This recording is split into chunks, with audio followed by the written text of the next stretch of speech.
How to log in to Etihad Guest account. Let's get started. Launch your preferred browser. Over here, you're gonna find the search box. Type in Etihad and then search for it.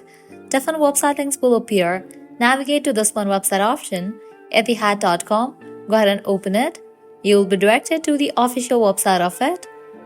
Once you're in the website, at the top right corner, you're gonna find this icon. Go ahead and click on it. With that, login section will appear.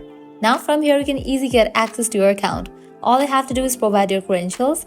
First up, go ahead and type in your email or Etihad guest number. Then type in the password.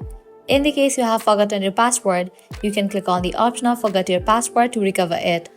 If you want to save your login details, check in for the option of remember my details. Once you fill this, click on login, and just for that, you will be logged into your Etihad guest account.